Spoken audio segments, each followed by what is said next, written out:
اب پوچھ لیں کسی امیر آدمی سے، کہے گا چکی کے نیچے ہاتھ ہے میرا، میرے سے زیادہ تو اب پریشان بندہ ہی کوئی نہیں۔ کیا بتاؤں آپ کو، اتنا ٹیکس ہے، اتنا جرمانہ ہے، فلانی شے، بڑا کچھ گنواتے ہیں لوگ۔ اس نے کہا میں نے تو سنا تو پہلے کوڑا تھا۔ اس نے کہا جا دوڑ جا، میں تو رئیس اعظم ہوں، دادا بھی پردادا بھی اور ساری نسل ہی۔ اس نے کہا اچھا جیسے تو تھا ویسے ہی ہو جائے۔ پھر وہ گیا اندھے کے پاس اور جا کے کہا اللہ کے نام پہ کچھ دے۔ تو کہنے لگا رب کے نام پہ؟ یہ کھڑے ہیں اونٹ جتنے تیرے دل کرے لے دا۔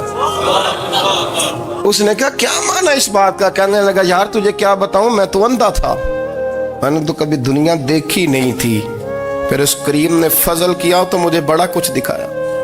میں کیا بتاؤں، میرا دل کر رہا ہے کہہ دوں کہ پھر اس نے کعبہ دکھایا، پھر اس نے روضہ رسول دکھایا،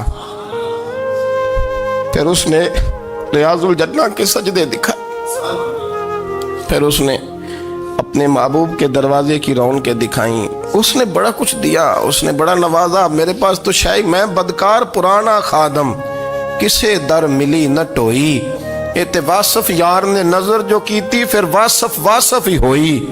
یہ تو اس کا کرم ہوا۔ تو یہ وہ کہنے لگا تو اللہ کے نام پہ جان مانگ، میں وہ بھی دینے کو تیار۔ میرے پاس تو شے کوئی نہیں تھی، مجھے تو اپنا پتہ ہے، میں تو کوئی شے نہیں تھا، کچھ نہیں تھا میرے پاس۔ یہ تو ان کا کرم ہے کہ رخ ان کا ادھر ہے، اور مختصر سی میری کہانی ہے، یہ جو بھی ہے ان کی مہربانی ہے۔ تو وہ کہنے لگا میں بھی کچھ لینے نہیں آیا تھا، تیری آزمائش ہی کرنے آیا تھا، تیری عزتیں بھی سلامت رہیں گی، تیرا مال بھی سلامت رہے گا، تیری شفا بھی۔